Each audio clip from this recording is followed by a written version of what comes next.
A journey from Las Vegas to Glasgow, to France to Warsaw, to stand on top of the world in Stockholm. But becoming the HYROX World Champion didn't just start here.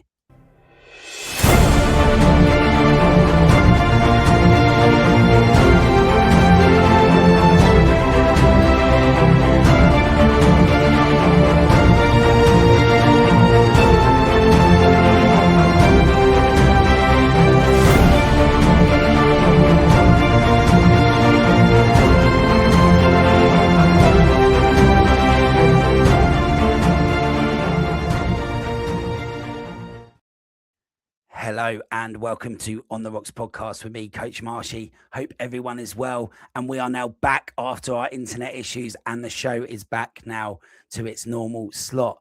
So yes, let's get today's guest straight into the show. She is indeed here. Welcome to the HYROX World Champion, Alyssa Mcelheny. Hello. Hello. Thanks for having me. Thanks for coming. It's a real privilege to have you here. You must be really busy right now. Yeah, life has changed a lot in the last couple of weeks for me. A lot more, meetings and chatting, and but it's all been such like positive, good stuff. So I have no complaints. That's awesome. And in terms of like that kind of sinking in feeling of you becoming the world champion, has that sunk in yet? Has the last couple of weeks been just a roller coaster for you? Yeah. I've had to like say it a couple times, like say I am the, 2026 HYROX World Champion. It still feels really weird. I think it's settled in just because of all the like different life changes and things I never thought I could expect in life, like being able to do this as a job and, chatting with different sponsors and just things I never expected. But I think those elements have helped it feel a little more like concrete and real. Yeah. We're going to dive into that a little bit and unpack it a little bit to kind of understand for the everyday fan and person what it is it kind of involves after the process. But, from us here in the UK and my gym, congratulations on a massive win. It kind of felt like that you were a bit of a people's champion. The smiles, the waving, the clapping to the crowd, like it kind of felt like we wanted you to win with that kind of performance and reaction. Have you had a lot of feedback from people in the last 2 weeks? Yeah, I mean, first of all, that means the world, like the people and the crowds, and that's the reason I do what I do or love doing what I do. So that like statement means so much to me. But yeah, it was so fun post race to walk around the venue like the couple days afterwards and take all the selfies and talk to everyone that wanted to come up and say hi. I hope that never gets old because just meeting, a fan from, Michigan where I live, who's 10 years old and came out there for his birthday present to like watch the Elite 15 race. So getting to like meet him and connect with him and his dad and just hear everyone's stories about, where they are in the sport. And like, again, just hearing people say that, seeing me smile made a difference to them and that they're going to try that in their own race. And so messages on Instagram, I've tried to get back to every single one, which has been a job, but it's been so fun so far.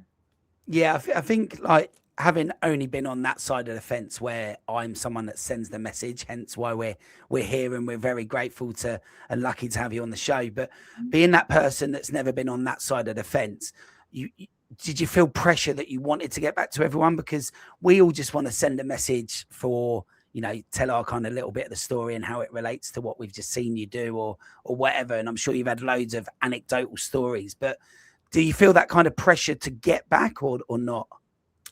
Maybe it's like 5%, 10% pressure, but the other, 95% is, like I genuinely love hearing somebody's story about the sport or about the next race or, it's all been a joy to me so far. It hasn't felt like this like laborious work or anything. It's been really, really fun. Yeah. And something that I'm interested in, having spoken to some of your fellow athletes who have been in the sport a little bit longer than you, what was their kind of reaction to you afterwards? Because it always appears to be very, very friendly. Yeah, I have been really impressed with just the quality of human that's in the sport. When I initially started, the amount of athletes that from the Elite 15 group that did reach out and kind of help me with figuring out how to qualify, figuring out like kind of what's the route to go in terms of like an agent. I knew absolutely nothing. Like I've been in competitive sport for, a couple decades now, but it's never been to this level. So there's a lot I had questions about and a lot I needed to know. And my fellow athletes in the sport were so helpful. And then, yeah, like you said, afterwards, crossing the line, Joanna immediately comes up when she finishes and like genuinely like is super supportive and kind. And I know that has to be hard because there was a lot of pressure on her going into the race, she's won 4 majors and to, win the 5th and kind of solidify that Grand Slam title. There was a lot of pressure there. So to see her be so like kind and genuinely happy afterwards, like she's a really good human. And same with Lauren Weeks. Again, all the women were just incredibly helpful and kind and supportive. So yeah, I have nothing but glowing things to say about them. Yeah, absolutely. And, you mentioned the pressure there on Joanna and what she did throughout the 4 majors. Did that actually help in a way for you when you stood on the start line? Because you're not being talked about like Joanna is, in the sense of even Lauren this year. Perhaps everyone was talking about Joanna. Can she do like the Grand Slam of all 5 and win it?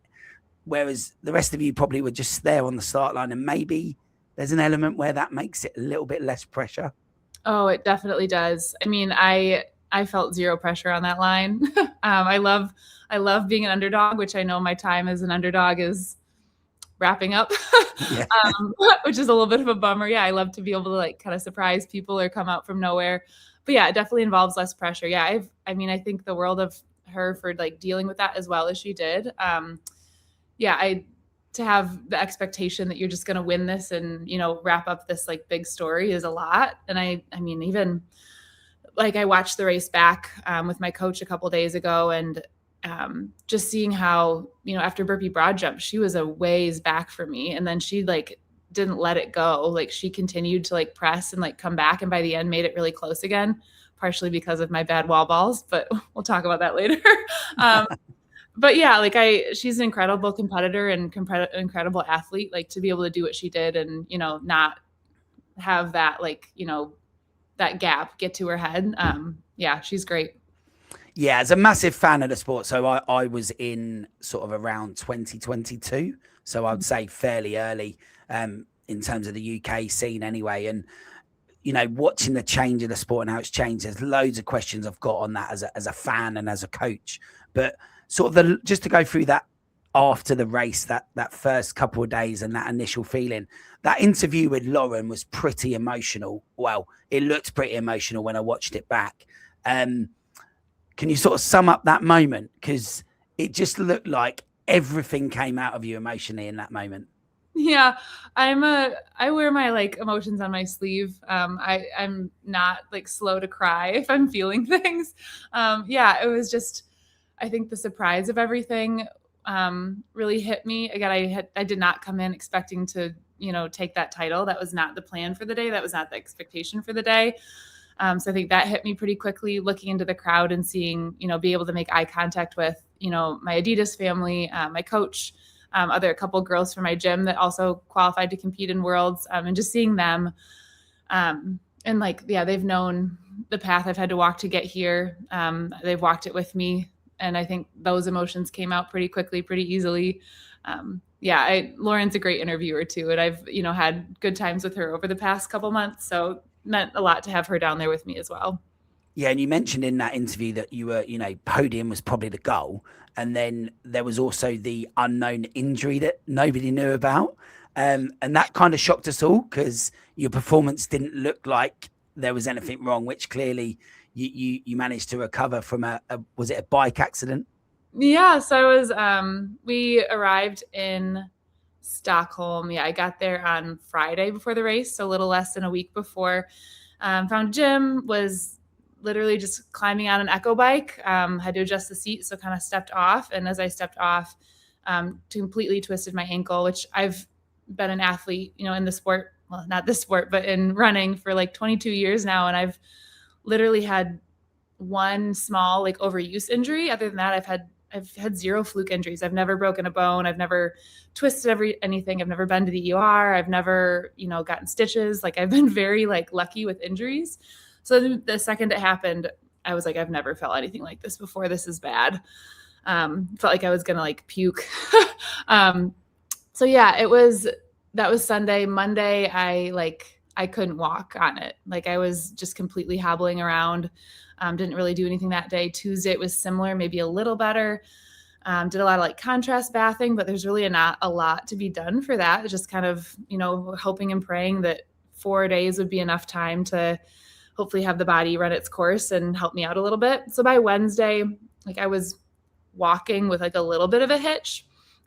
Was able to go to like media day and like athlete briefing for like our Elite 15 race and hide it pretty well. I don't think anyone picked up on anything. I really wanted to keep it under wraps. I think I told like my PT at home and my coach knew, but other than that, no one knew about it, which was kind of the goal. Like I didn't want that to be an excuse going into the race. So yeah, come Thursday, I was like walking and it was like really like junky, especially in the morning. Things got better throughout the day. And then we took some ibuprofen for the first time. I think that helped a lot. And yeah, during the race, I really, truly did not feel it. I normally do like a 2-mile warm up for my race. And I didn't. I just hopped on the bike instead. I didn't want to freak myself out or get in my head about how it would feel. But yeah, the second that those lights went off, yeah, it didn't really affect me at all. I was a little worried about the tight turns and how that would, how like the stability of my ankle would work there, but it really was quite fine. It's still like pretty puffy and swollen. That has not changed. So I'm probably not being super nice to it. I'm kind of back to some mild training and running. So it'll get there. But yeah, I mean, going in, I think it was super helpful in terms of it took off some more of the pressure. It put my brain somewhere else. And I think the biggest thing was it allowed me to actually like rest and recover and taper before my race, which is something I'm normally pretty poor at. So I think it left me just feeling like really fresh and really ready to go. That's really cool to get that story, because obviously we heard you say it, and like you said, if tapering isn't something that we don't all like that as athletes, do we? And we struggle with that a lot, some of us. And actually, if it kind of forced that a little bit, then maybe it's a good test for you for the future. Who knows? It did teach me something. Maybe we don't twist an ankle every time, but like it did show me that like I can take the 4 days before a race and not run and not work out, and like my body's better for it. So yeah, the fitness was all there. I think it just helped me really be able to show that fitness on the day of. Yeah. And then using Instagram as my only source, it looked like afterwards there was some Adidas celebrations, and it looked like the after party for HYROX, which I've got a confession, I wasn't there this year. I have been at every single one so far, apart from that one. But it did look like you had a good time on the stage there at one point. How was all of that side of the kind of celebrating the win as well? Yeah, I think that's where I will like my like overall overarching feeling on all that is just I hope it never feels normal. I hope it always feels really special. Because yeah, I get on the bus to go back to Adidas, the hotel, and the whole bus cheers for me, and I get off the bus and there's cameras and people, and go up to a rooftop and pop some champagne and eat a burger, and yeah, I had just signed with Adidas on the Monday before the race, but it was just incredible to me how quickly that team became part of my crew and my family. Like all the people I've met there are just such good humans. So yeah, it felt so fun to celebrate with them, and then yeah, the after party was a blast. I'm not like a big, like, I don't go out ever, like literally ever. So it was kind of a unique thing for me. I love dancing, but it's not something I do very often. So yeah, talking with the DJ. So when I was on the rower during the race, he played No Hands by Roscoe, and I was singing as I was rowing. So he picked up on that and then messaged me about, would you come up on stage and be on stage while I play that song during the after party. And yeah, it was pretty wild. That venue was beautiful. So that was definitely a memory. Yeah, no, that's cool. And absolutely, why not celebrate such a big win? It certainly deserves it all, and you deserve all of that moment as well. So let's go back to what I said in the initial hook there when we started, the journey of getting there. So there was a doubles was your first ever experience of HYROX, right? Yeah. And I think that was a great place to start. I think if if anyone's like HYROX curious and they're a little nervous about doing a solo race, like doubles is such a good way to get into it. Like, I think that's why I'm hooked. That's cool. Cause yeah, you're kind of out there with someone else and you get that kind of camaraderie together. And then my main question is at what point through the Las Vegas, the Glasgow, the France part, did you realize that you could get into the elite, or was that always the goal? You know, was there a light bulb moment where you said, okay, the time's good enough here, but I now need to do 2 and get an average to get in? When did that kind of change for you? Yeah, I think, I mean, if you talk to my coach, I think so. I came in like to the gym for the first time. We're an 8th Day gym in Grand Rapids, Michigan. Came in for the first time at like the end of November. And I think he could have told you then that I would win worlds. Maybe not this year, but like he had a lot of confidence in my ability. And he kind of told me, without putting pressure on me, told me as much. I think he's just really good at reading athletes and potential. So I think I knew pretty quickly, just based on like a sim we had done, based on that doubles race, based on like, you know, data from workouts, that the Elite 15 was definitely the goal before Vegas even. But yeah, I think our difficulty was just like, it was a difficult process trying to figure out how to qualify and like what races were like too late in the season and how that had to work. Like, you know, ran Vegas and had also signed up for Houston. And then after finishing Vegas, was told pretty quickly that Houston was 1 day too late to qualify. So then we're scrambling and had to find a ticket to Glasgow. And, you know, I worked with my agent at the time, was not my agent, but helped me find a ticket to that. Yeah, it was a very confusing process. And then Glasgow, I spit during wall balls, and that's a 2-minute penalty. So that time ended up being too slow to help. So I had to quick scramble and find a race 4 days later in Toulouse. And then that one was ultimately, between that and Vegas, that was enough to average me a fast enough time to qualify for Warsaw. Because what most people won't realize is that when we talk about that, that's from February this year. So the period of time is quite short, which for those of us that are looking forward to the new qualifying processes and how athletes might deal with that, in order for you to stand on the start line this year in Worlds, you actually raced quite a lot in quite a short period of time, right? Yeah. And I mean, it's wild how this has kind of been like our theme throughout this whole process is that things just kind of happen for a reason. I spit during my wall balls in Glasgow. And at the time, like if you had asked me if I could take it back, I would have paid thousands of dollars to take that back and have that race count. But looking back, like it forced me to go to Toulouse, where I ran a faster time than I would have in Glasgow, which put me in the place where I actually did qualify for Warsaw. And it added another race to that, that group of, 5 races that qualifies me for, the cruise, the first elite race of this next coming season. So yeah, all these things that might seem, like catastrophic at the time, have truly led me to exactly where I am right now. And see, I really wouldn't take any of it back. Yeah, no, it seems like a great story, and you did say that actually on the interview with Lauren, didn't you? That you kind of felt like everything happens for a reason, and it's all falling into place. Just quoting you from another interview when you spoke to Matt B. Davis at Hybrid Fitness Media, you said HYROX is my sport, is how he cut it. So is HYROX now your sport? It is. Yeah, I think I mean, if you had told me at this point last year that I would be like not giving up running, because I'm still running a really good amount. And I'll still race, road races here and there going forward. But if you had told me this time last year that like my primary sport would be a different sport and I'd be able to like make a living off of it, I would have been so confused. Like, I've been like, what sport is this? I have no idea. I'm not like I don't consider myself like an overly athletic person, which I know is probably wrong. But yeah, I would have been so confused. Running is still going to be a part of my training. It's still something that I'm super passionate about and genuinely love to do, but it will going forward not be the priority. So I qualified for the Olympic marathon trials in the US. Those will be run in March of 2028. And that's still something I'm hoping to happen. Not looking to like go make a team or anything, but yeah, it's something that I spent, a decade almost of my life trying to achieve and failing over and over and trying again. And finally achieve that. And I really do feel like that's something I still want to take part in. So yeah, running is not totally gone, but the priority going forward is definitely HYROX. Yeah, no, that's really interesting to know, and kind of fits in with a question that I've got there, where us Europeans probably only saw you either on the telly or in person for the first time at Warsaw, in terms of like the cameras on you. And we're like, oh wow, here's the new girl. Look how well she's doing there.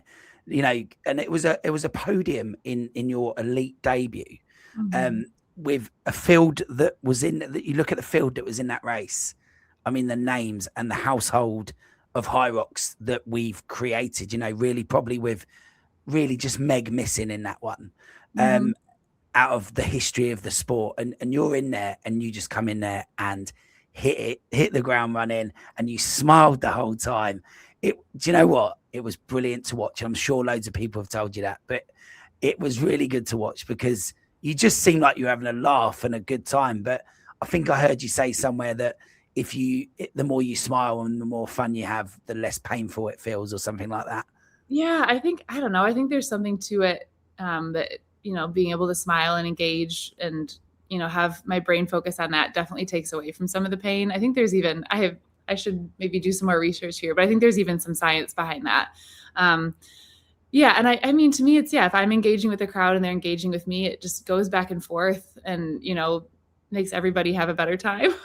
I'm sure there'll be a race in the future where you're going to see less smiles from me, as I learn to, you know, I've mastered the running piece of it, or at least a lot of it. But the stations, to me, again, I've been in this sport for 6 months. The stations are all still relatively new to me. You know, before November of 2025, I had never pulled a sled or rode or skied or, you know, farmers carried. It's all just brand new to me. So you know, we're doing a lot of work on, you know, improving those stations and having those stations become more like second nature to me. So I think once that just, continues to happen, once time goes past, I'll be able to take my runs a little more to the pace that I'm capable of, without, you know, affecting the stations too negatively. And maybe then we'll see less smiles. I don't know. But yeah, as of now, like, you know, the runs to me have been pretty relaxed and I'd say like not full recovery, but pretty close to recovery. So it's easy to smile during that. But hopefully going forward, we'll be able to push that pace a little more and maybe we'll see less smiles. Yeah. I mean, what are you going to be able to do when you actually have worked on the stations for a couple of years? Yeah. It could be mad, right? Yeah. I'm so excited. I think there's so much that we have not tapped into yet. And I'm really excited to start to show that next season. Yeah, and like I said, we as Europeans, we probably saw you there for the first time, but you don't just turn up and run 3.5 minute kilometers. So there's obviously, you've touched on it there with the running background and the Olympic trials. So there's obviously been a long process for you as a high level runner to this point. Coming into the sport, what we are seeing now is a lot of runners, you know, like Saskia Millard and Holly Archer from the UK in particular, have a massive running background. Yourself, you've now come in the way you have. Did you ever think that throughout that last period of time that you've been working, I think you said like 22 years, you know, did you ever think that it would lead to this moment and all of these opportunities and everything you're doing in the last 10 days or the last half year? Oh, definitely no. Yeah, I think I've always known that, again, running has always been my sport. I think I've always known that there's been kind of a ceiling there. I'm a talented runner, but I'm by no means someone who's going to make, you know, that Olympic team or have, you know, a full sponsor through the sport. And I've always been fine with that. I've never expected that in life. So yeah, to find a different sport that does allow me to achieve those things is pretty incredible. Yeah, under no illusion that like I'm that high level of runner, but yeah, to find a sport that does let me reach those levels has been really fun. Yeah, two people, you know, 10 years ago came up with this crazy sport, and it happens to be like exactly what my body's meant to do. So that's fun. Yeah, and we've spoken to a lot of different guests at all levels across the sport. But there seems to be a common theme, which you've kind of touched on there, which leads me to ask you the same question, where it's given so many of us already like another sporting career opportunity. You know, I was a football player, soccer player to you, and I played at a decent level, and I've looked at triathlons, I've done Ironman, I've done various things since. But when HYROX came in, it was the first thing that probably really filled that void for me. Whereas, you know, someone like yourself, you've come in and you've gone into the elite level, but after a long running career already. Do you see that in the gym that you're at and the people that you know within HYROX? Have they had other sports and then come into this one? And then your question for you is, in your journey, has it given you that second bite of the cherry? Yeah, I think that is a really common thing. I think people that, you know, maybe played a different sport throughout college or high school, or even like the gym I'm at, like have a CrossFit background and have kind of found their way into like our HYROX space. Yeah, I think it is it's a sport that speaks to a lot of different backgrounds. I think that's really helpful. You can come from more of a strength base, you can come from more of a cardio base, and, you know, no matter what, you kind of have something to like work on. And then I don't remember the second part of your question, but it's gone. Yeah, and for you, do you feel like it's like a second sporting opportunity? Like a second chance almost. Yeah. For me, especially after qualifying for Olympic marathon trials, you know, I was going to have kind of 2 years of, I mean, I would still race and run, but 2 years of just kind of a gap. And to have like a brand new challenge that I think has been also really positive for my mind and my body is a gift. Like I'm hoping to do one more marathon in my life, which is Olympic trials, then probably never again. It's just not like a kind thing to my body. I don't know. I'm well aware that with the like high mileage training, it's not super healthy or not super sustainable in terms of my body and my mind. So finding HYROX has been like a new life in sport for sure. Yeah, and you touch on the training there. Since you kind of came into the HYROX space, how has your kind of training load differed, and what is the volume of it like on a typical week? Yeah, coming from the marathon, I was running about 170 kilometers a week. So a significant chunk. Was definitely not doing the strength training that I should have been doing to ensure that my body was, you know, strong enough and capable enough to handle that load. So that was a mistake I made for sure. And I think it led to, back in 2024, an overuse injury. I had some PRP in my left hamstring tendon. So yeah, that was not the best thing for my body. Since starting HYROX, I've cut down to, I'm gonna have to do a quick calculation. 70 miles. Okay. So I've cut down to about 100 to 110 kilometers per week. So still a significant volume, which I think my coach would probably have me change going forward. We'll have to talk about that. And then, so yeah, that ends up being about, I don't know, maybe 7 hours a week of running, something like that. And then HYROX training ends up being probably about 10 hours a week. So yeah, we're looking at like, you know, a decent amount more actual time spent training than I was when I was marathon training. But I think the variety definitely helps.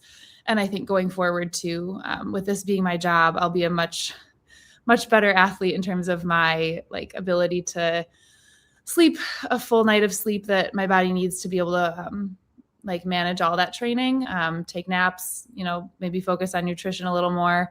So I think with this being my job going forward, I think I'll be able to, you know, sustain and manage that training load even better. Yeah. And sort of you kind of touch on it becoming your job now. Getting that sponsorship and that support, can you just kind of give us a bit of insight about how that just changes everything? It appears to, like we talked to Charlie Bottrell a lot. We've watched his journey over the sort of last couple of years, and you know, he gets that deal that he gets, and it just allows him to do what he now needs to do as an athlete. So is that the same for you? Do you feel like there's like just a different life to lead now? Yeah, I've been lucky to have, you know, a job in the last 13 years that has allowed me to be pretty flexible. I'm a wedding photographer, so I'm able to make my own schedule. You know, the weekends end up being like a lot of time on feet and like pretty wearing and tearing. And then, yeah, I have a lot of editing to do during the days. So yeah, it still lets me be flexible, but it's still a job. It's still work. It's still stress. So to now have the ability to say I'm not taking weddings going forward and that my job is my sport, it'll open up a lot of doors, to be able to have access to, PT when I need it, body work when I need it. Again, more sleep, time to nap, being able to work out pretty intensely a couple times a day and have my body be able to bounce back from it. It's just, I think it'll be a game changer. Yeah, no, we're excited to see what happens and what you can do with that for sure. Oh, me too. So in terms of let's talk about the elite sport, the elite side of HYROX. Do you think that now anyone coming in who's going to find success and find the podium is going to come from a more running background? I think we've seen the runners come in. Do you think that's going to become more and more now? Yeah, we're here. I think I saw a decent amount of pieces on social media after Worlds saying now marathoners are going to come take over the sport. I don't think it'll be marathoners per se, but I definitely think you will see a lot of more of that mid to long distance athlete that runs at a high level. That's also a strong body coming in and having pretty quick success in the sport. I definitely think we'll see a lot more of that in the coming years. Yeah, and I think someone like Lauren and Meg obviously went all in as well at the time. They've kind of, people throw words around like the GOAT. They're the GOAT of HYROX, and they've been around. Interestingly, Lauren has not dropped away from that high performing level despite not having that background. So I'm kind of optimistic that there will still be challenges from elsewhere as well. There better be. Yeah, I think she's proof of that, and that she's been in the sport for so long and continues to improve, and that she's not a pure runner. I think there's bound to be more athletes coming from other sports as well. Yeah, no, I hope there is, and I think there will be. What interests me as well as a CrossFit, I've been a CrossFit fan as well over time, and in those early sort of the first decade and a half, we saw a real GOAT appear as the female in Tia and David's daughter, and then we saw Rich Froning and Matt Fraser. In HYROX, we've not seen that happen. We've not seen someone dominate. Since I've been in, first world champs was 23 that I saw. And we've had a different winner every time in both the male and the female. Do you think, and for you personally, is there a goal, and do you think someone can now come out and dominate the sport?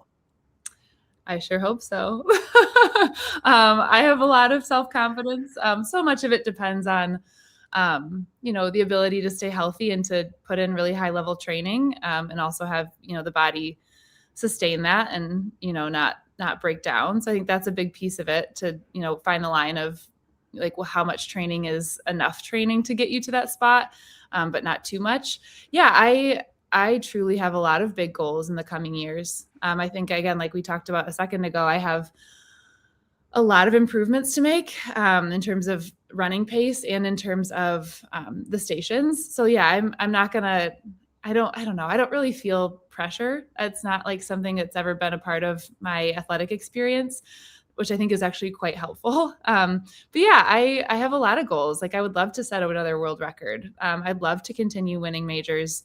I'd love to win another world title. That would be definitely on my list. I'm a very competitive person and I expect a lot from myself. So yeah, all those things are definitely on my list.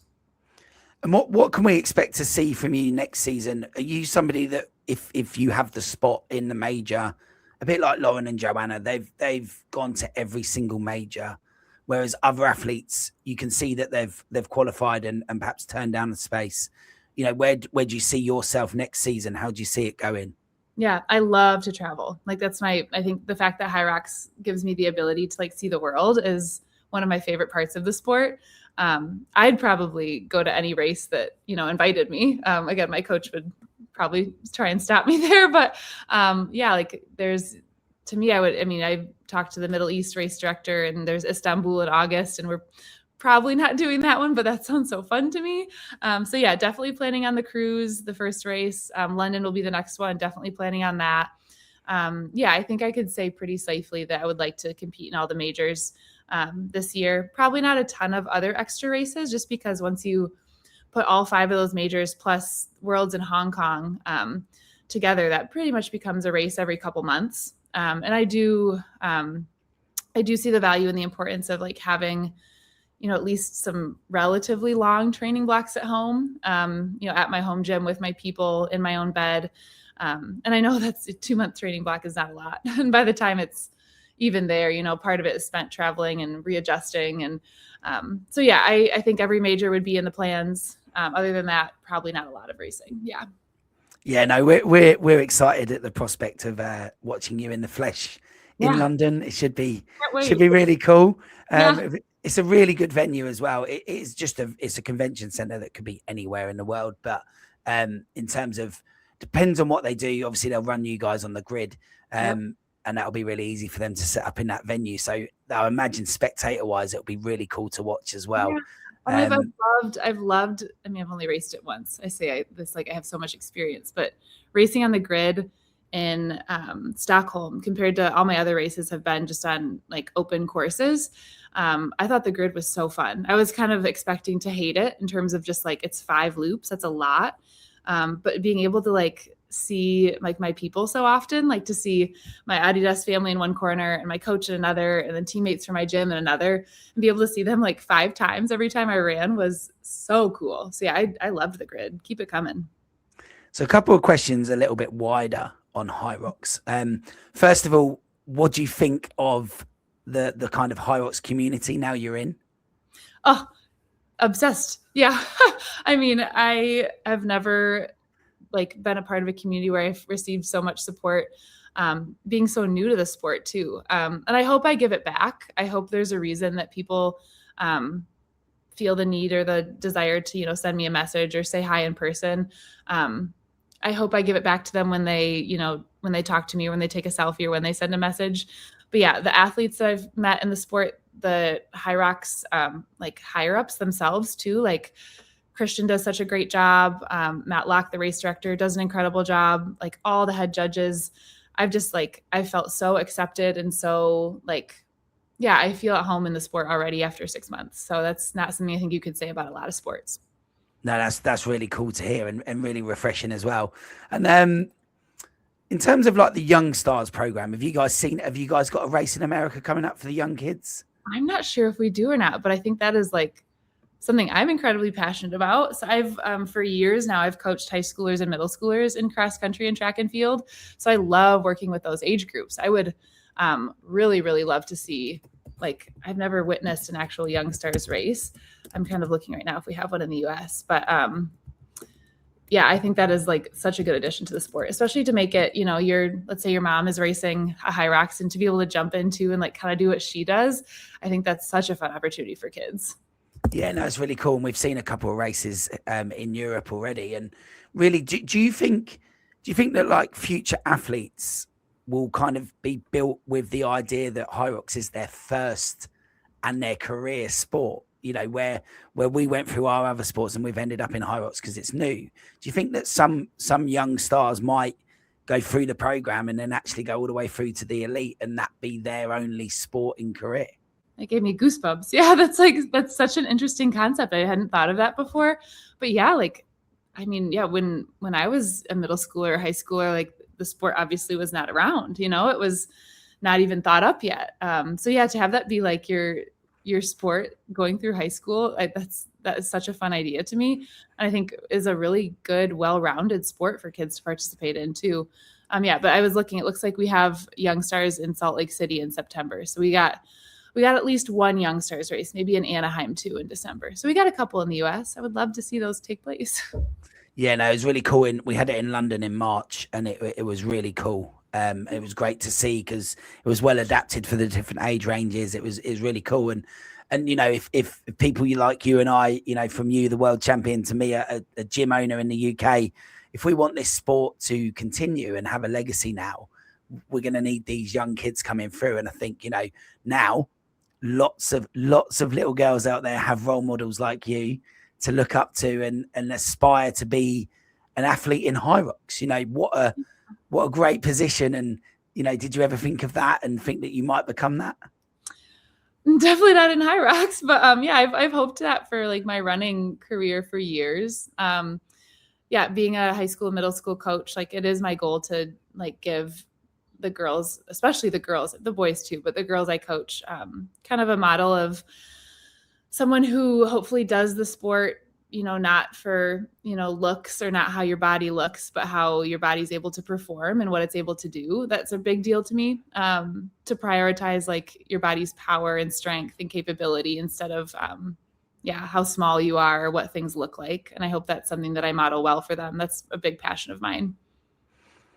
And then I normally round up the show with a question around sort of like a top 3 tips or whatever. But I thought I'd ask you this. If you could say in one word or one sentence to somebody that hasn't yet done HYROX but is thinking about it, what HYROX has given you, what would you say? Oof. I mean, truly the biggest word that comes to mind is just joy. Like, to see, I think especially starting new in the sport, the joy of like being able to put pieces together to this big puzzle, and see, changes and adaptations happen. The joy of getting to meet people on a start line. I think about in pretty much all the open races I did, I think about like Toulouse. Just talking to women from different places in the world on the start line and finding them during the race. And, as we pass on laps, like being able to cheer them on. The joy of interacting with a crowd, the joy of being able to see different places in the world through sport. Joy is 100% the word that comes to mind. So I hope that's what it can bring other people that also start in the sport. It's a true joy. And then at the risk of bringing in people that might listen to this that are at a very high level of running and might compete with you, what would you say to somebody from a running background that is at a very good level of running and they're looking at this HYROX kind of buzz that's coming within the running community, and they don't know whether to go for it or not? What would you say? Because you went for it. Yeah, you gotta try it.